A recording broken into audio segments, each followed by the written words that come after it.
Discover the Women in Tech Trailblazers podcast, hosted by Tiffany, Benitez, and Jordan Franklin. Here, the complexities of being a woman in the tech industry are unraveled through discussions on key issues, personal growth, and how to succeed despite systematic challenges. It's a source of empowerment and inspiration for all women at all stages of their tech careers.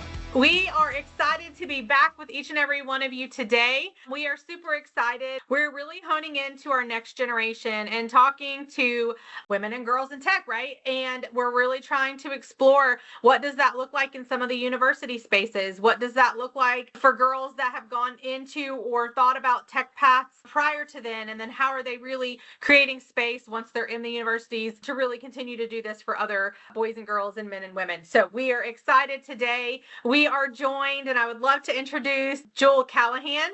Jewell started her tech journey at 15 during COVID-19. So who said nothing amazing comes out of COVID-19? Here we are with Jewell. She was inspired by her dad's work, which I really love that as well. And since 16, she's been actively involved with Girls Who Code. Many of us very familiar with that organization. And she has worked through the national organization and through the school clubs. She currently serves as the social media manager for Girls Who Code and the Computer Science Club at UCA. And she is the treasurer for the IEEE student branch. She is also the academic college representative for the College of Science and Engineering. So, Jewell, my goodness, to be as young as you are, I love my bio was not that at your age. So congratulations. We met you before. So any of you that were not able to come to the gala that we had in the fall, Jewell actually spoke for a few minutes, talked to our audience on Girls Who Code, but we're extremely excited to have you here today. Welcome. Thank you for having me. Yeah. So I always like to kick off every podcast with kind of redirecting everyone to what our purpose is, why we have this podcast. We're not just another podcast. We really want to have a purpose and have meaningful conversations with girls and women in tech, bring awareness to many topics that aren't really ever talked about. And for us, really release that authenticity across our space. But we like to start with the first question being, what does authenticity mean to you? So for me, authenticity is a whole giant thing because as a woman in tech, you're oftentimes going to face this difficult question on who are you going to be when you walk into a room? Because there's going to be people who are going to treat you badly. If you walk in, you're all dolled up, you do your makeup, you make your hair nice, you wear these cute clothing, and you're super excited. You made such a cute outfit. You go in, and people treat you like you're a moron. So you can't be authentic in that way. But on the other hand, if you show how smart and capable you are, people sometimes act like you're a snob.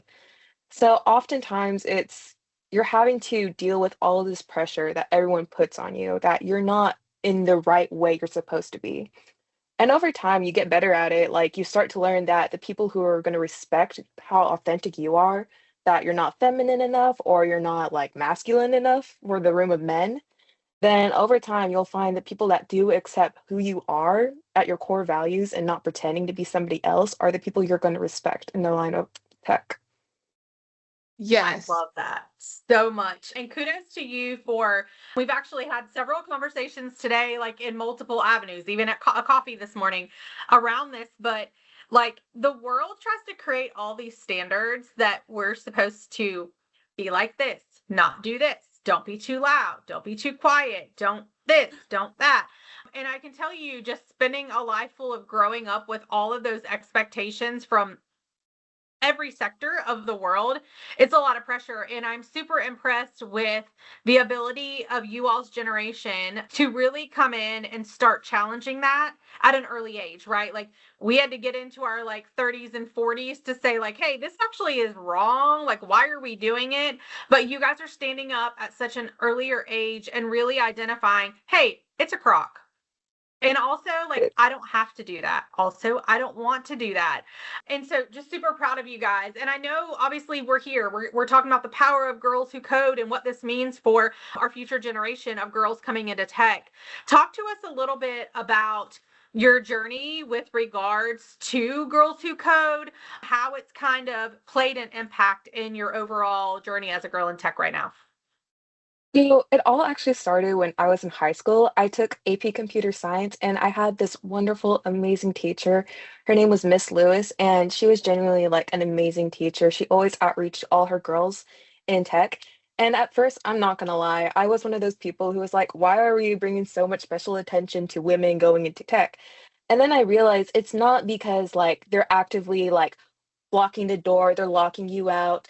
It's because if nobody reaches out to you as a girl who codes, nobody's going to like open that door for you.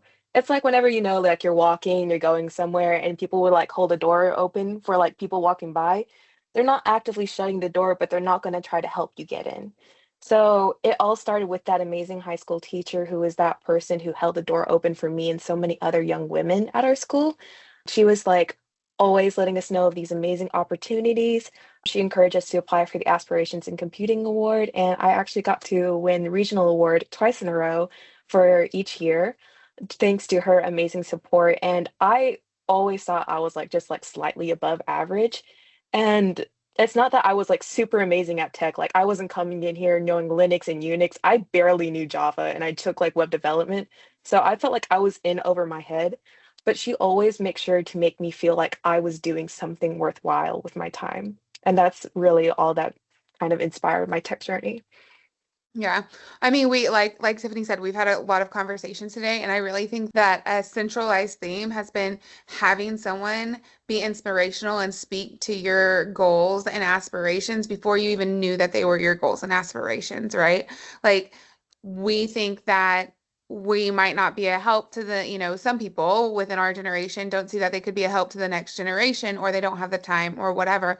But just those conversations and words of encouragement could go so far with the younger generation and really shaping what they see. Just giving a kudos where a kudos is due is extremely helpful, I think. So in this tech journey, would you say that you've come up or had to overcome any gender biases? Like you said, the door's open, but like how did you get pulled through it, and what kind of turned you away, or if that ever happened, what have been your hurdles? One of the most recent hurdles I've had to go through was actually over the summer. I took a computer science 2 course, and I never was one to speak up. And I always, most of the time, knew the answer to computer science. They'd be like, well, what's this class do? And I know the answer, I just didn't want to say it. But when I took computer science 2 over the summer, I was the only girl in that classroom. So I was even more deathly afraid of like coming off as the snob, like Miss Know It All or something. So I had to learn how to speak up for myself. Otherwise, I'd get put on a project and I'd have to listen to somebody like start talking, and they had no idea what was going on. They were trying to impress me with like all these words, and they're like, "Yeah, I'm so great at computer science." I'm like, "But I watched you code something wrong for 15 minutes straight and pop up with like 10 errors, and I could have done it faster." So I feel like the biggest thing as like one of the biggest challenges is people always kind of assume you're a little bit stupid just because you don't talk and just because you don't show off, and trying to find that right balance of trying to show off and try to say, actually, I'm not as stupid as you think, and also try not to offend anybody. I know it's also a bad habit to get into because I know as a woman, it's always the biggest thing that holds a lot of them back is that we're too scared of offending people. So I'm trying to find a way of being nice and also not being a pushover as a woman. Yeah. Welcome to our world.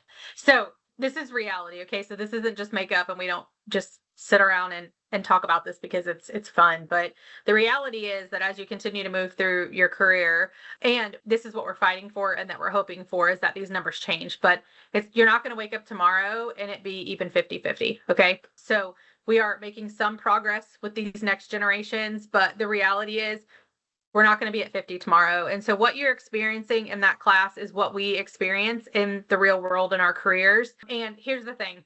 You don't take that as like, okay, I'm going to be bitter. I'm going to be mad.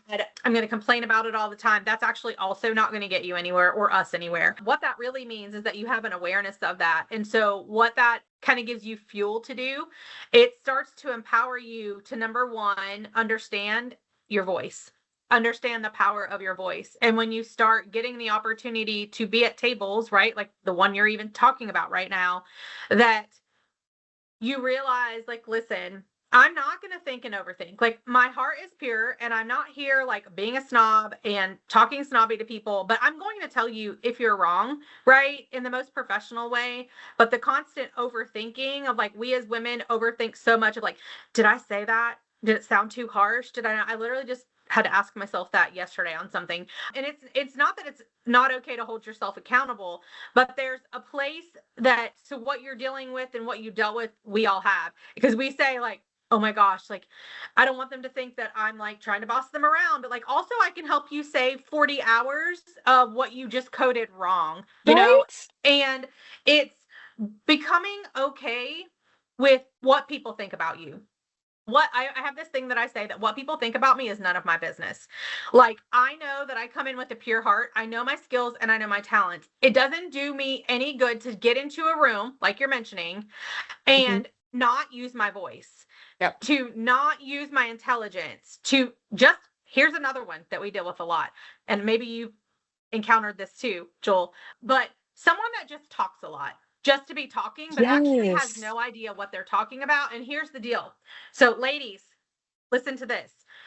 Doing that actually does nothing for you or for the rest of us, because they continue to assume that all we as women do is to get into these rooms and talk when we don't really understand technology. We don't understand the data behind what we're talking about. So don't just get in there and talk. Make sure that you understand what you're talking about. Make sure that you have valid data to back up what you're saying, so we can continue to change that dynamic instead of feeding into what they already have thought to this point.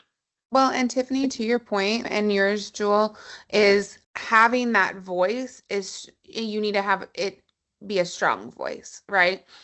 When you know you're right, stand behind it and really go after it. I will say that I was on the complete opposite end of the spectrum and loved to prove everyone that I was the smartest. And that's not good either, right? Like, there is a happy medium. And that happy medium is what gets listened to in those rooms.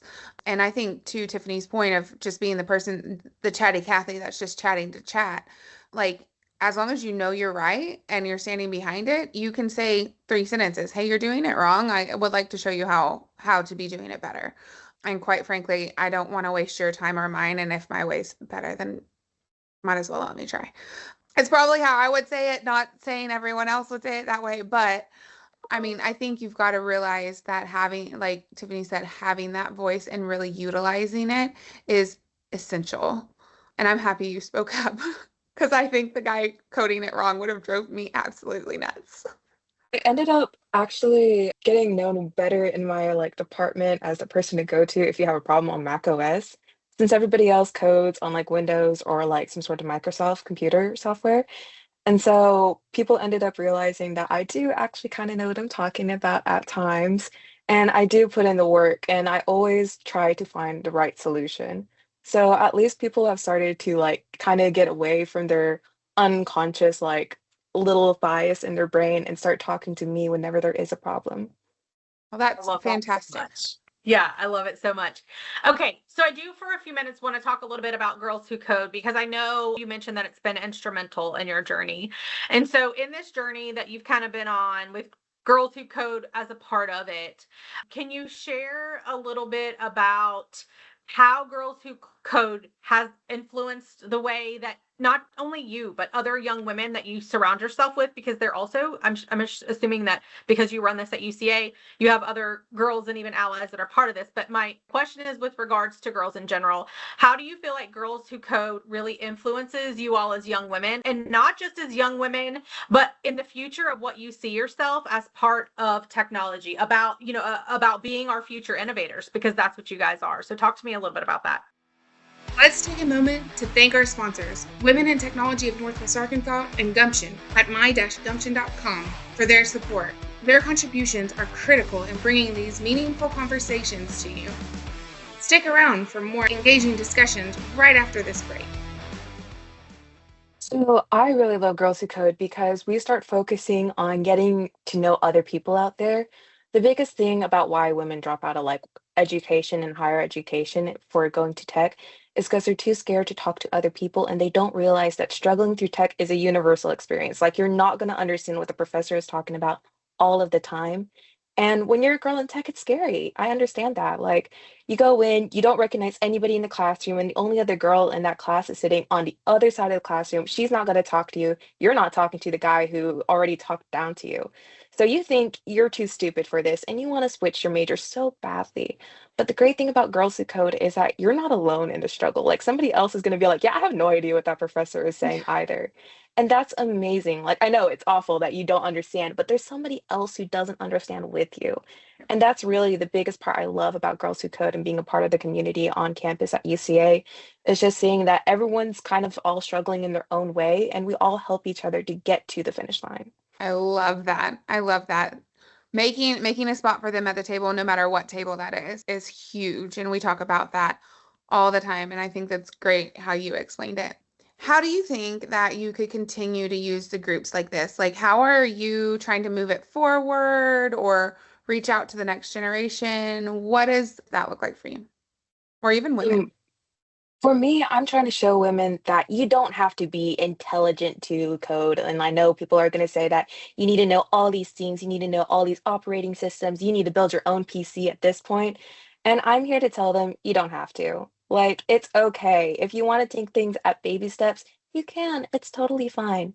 Everyone else is going to feel like they're trying to rush you and push you there. But I want women and girls who around me growing up to understand it's way better when you take your time, try to understand things at a smaller level, and you're going to be way ahead of all those other people who rush headfirst into that finish line and have no idea what they're doing. I love that. Like, yes, girl, yes. Okay, so something near and dear to my heart is really about mentorship, right? And it's because I didn't have a lot of mentors as I've gone through all this. So a lot of what I've had to figure out, remember we talked about like waiting till we're 30 and 40 to figure some things out. It's because I didn't have a lot of women pouring into me. And here's the deal. It's not because they didn't want to. Remember, we're further along than they were and we're still at 28%. So it's not like there's this huge pool of women leaders that are out there anyways, right? And then the ones that are out there are trying to figure out how to get through their career, how to be moms, how to be, professionals, like, and do all wives, like sisters, friends, like do all those things together. And so in the midst of that, it just gets really hard to remember that like, it's not about you and you're not just here for you and that it's really important to continue to reach out to and create space. So mentorship is like the essence of who I am and what I think is really important for all of us as people. But I want to know your thoughts on how impactful, that's my opinion, like how impactful do you think that mentors and role models and sponsors with regards to your journey, maybe even to this point, or definitely for where you want to go post here, how important do you think that is for this journey? I think it's super important. I wouldn't be where I am today if it wasn't for my high school teacher. Like Miss Lewis was the one who was always like, "You got this." And even though I felt like I wasn't doing a lot, she would always be like, "I'm so proud of you." I still actually talk to her. Like every once in a while, I shoot her like, "Oh my gosh, something really amazing happened to me, and it's all because you believed in me." And she would be like, "I'm so proud of you, and I know you're gonna do so amazing." My brother is also one of my biggest mentors. Like I always like waddle up to him whenever my computer like doesn't work the way it's supposed to. And I'm like, "Zach, I have no idea what I'm doing wrong." And he's like, "Okay, well, don't panic. It's going to be okay." I think a lot of my success is just because somebody invested in my future and helped me get to where I am, but also didn't hold my hand. Because that's my biggest pet peeve is not mentoring and just like just pulling you along and just saying, "Yeah, it's all fine. Here's a gold star for participation." All of my mentors have like actually like pushed me to go a little bit further beyond what I thought was my limits. Like my high school teacher encouraging me to apply for something I didn't think I was going to win an award for. Then I won a regional award for the state of Arkansas. My brother encouraging me to keep trying, like understanding that my professor doesn't teach on Mac OS or Visual Studio Code, but still continuing to stick to the software that I'm using because I'll become a better programmer. And I ended up being better than who I was before I met them. I That's amazing. I love that don't pull me along, right? Like Right. actually mentor me, like Mhm. actually be there. I truly love that. And I also love your voice for your brother. It was great. I have kids too, and I feel like they always do a voice when they talk about their sibling. I have so many of them, my goodness. And my brother, he's always been like the number one supporter for me, even though he gives me a lot of crap because he's my older brother. So, of course, it's like in his genes. But I know at the end of the day, he still loves and cares about me, at least. Oh, absolutely. Okay, so kind of getting towards the end of our podcast, and we love to ask like community support. Like, what networks would you recommend? What have you used that you really enjoy? What are those for you? My biggest recommendation for any community networks to any girl out there wanting to go into tech or people who don't have that foot in the door that everybody else seems to have is just talking to people and understanding that it's okay if you look a little stupid. It's easier to laugh and go along with it, but also realize that you're in over your head sometimes and just ask for somebody to help pull you up just a little bit so you're on like treading grounds with everyone else. So I'd highly recommend like seeing if you have like any like clubs on your campus. Like, do you have like a computer science club, coding club? See if there's any computer science competitions and all those like hackathons, all those things for you to get better and also get exposed to other people who are kind of exploring, don't really know what they're doing, because everyone is in the same boat at the end of the day. Nobody truly knows what they're doing. Girl, that was a mouthful. None of us really know what we're doing. So all of you ladies that are pretending to have it all together, you don't. I don't. You don't, you're a She liar. doesn't. She doesn't. And I think why that's really important for us to acknowledge is because us pretending like we have it together is such a disservice to ourselves. It's such a disservice to our next generation. Like, let's stop pretending we're perfect and have it all together. We don't. Why don't we just show up as our authentic selves, realize that most days I'm a hot mess express and I'm okay with that. I own it. You know what I mean? But also I'm going to walk into that room and I'm going to know what the crap I'm talking about and I'm going to command it. Right. And again, it's because like I've worked really hard to get there. I've worked really hard for what I know.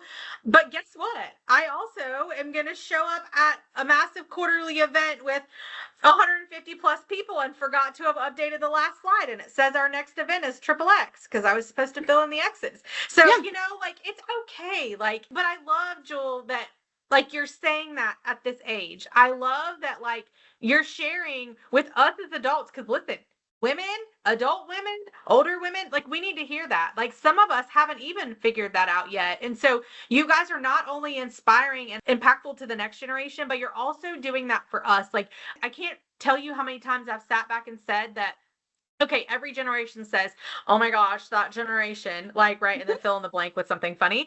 But like, I will tell you that I say over and over again that y'all's generation gives me hope. Like you guys know your value and worth and you're refusing to settle for less. Keep doing that because it's not you guys that should have to change that for everything else in the world. It means that if you continue to do that, then the world and these companies and like all of that is going to morph because you are our next talent pipeline. Like you all are. So it won't be, we either won't have talent or we'll have to adjust some things to make sure that we're showing up to continue to feed into you guys knowing your value and worth. So you are a whole vibe and we are coming up on the end, but I do want to tell you that. And then I also, we end every show with the speaker, the person that we're bringing on, our guest, really sharing one piece of advice for our audience. So if you could leave this group and knowing it's women in tech, it's men in tech, our allies. It is girls in tech. It is boys in tech. It is girls, boys, men, and women that are not in tech, but are super interested and passionate and love what we're doing. So that knowing that's the audience, because remember, it's important to know who you're talking to, but what piece of advice would you leave everyone with? You're going to make a mistake at one point. You might make a small mistake, or you might make a ginormous mistake, or you might make a series of mistakes. Either way, it's important to find the people who are going to accept those mistakes and help you fix those mistakes, or at least laugh about those mistakes. And that's the biggest thing, is just knowing how to navigate through your life, both in tech and outside of tech, knowing how you got through those mistakes and how later on you can laugh about it and it'll all be fine one day. Yes. And be brave to make those mistakes. I think that's exactly what you're saying, which is so key. Like, scrape your knees, figure it out, laugh about it. We'll be fine. Right. Like, you're not going to know everything off the bat, and everyone else is going to pretend that they're knowing everything, and they're all going to be peacocking and posturing around you. But the truth is, they also have no idea what's going on. So it's important to know and not be afraid to admit you made a mistake. Like, laugh about it with your friends. Be like, I forgot to update my MacBook for 4 years, which I did because I Could have sworn I updated it at one point, but I didn't. And you know what? It's funny. I got Yes. through that mistake at the end of the day. My brother did make fun of me for a solid hour, but he still loves me. And that's important to find people who are going to be like that. I love that. We create safe spaces for other people to do that, right? Like you saying that and doing that and living it out every day, not just saying it, but actually living that out, create safe space for other people to do that. So cheers to you. Thank you so much for taking time. I know you're like in school and running all these clubs. So thank you for taking time out of your schedule. I know that's not easy to come join us today. We are extremely grateful to our audience. We are extremely grateful for all of you guys. We hope that you really enjoyed what you heard from Jewell today. She's phenomenal. And at the end, you will see, per the norm, you will see her socials go across the screen. So go out there on LinkedIn, follow her. I can't wait to see. I'm like over here with my popcorn. Now that like we're connected in multiple ways, I'm gonna just sit back and eat my popcorn and watch you like rule the world. So please go out and follow her to do the same. Thank you for being here today. And Jordan? Subscribe, follow, listen, like, all the things. Thank you guys so much. Thanks. Well, that's a wrap. Another episode of Women in Tech Trailblazers podcast. Thanks for tuning in and sharing this time with us. If you liked what you heard, please share this episode with your friends in tech. And don't forget to subscribe to our podcast. Your support helps us keep bringing in inspiring guests and uncovering topics that matter to you. Until next time, keep pushing boundaries and making your mark in the tech world. Goodbye for now.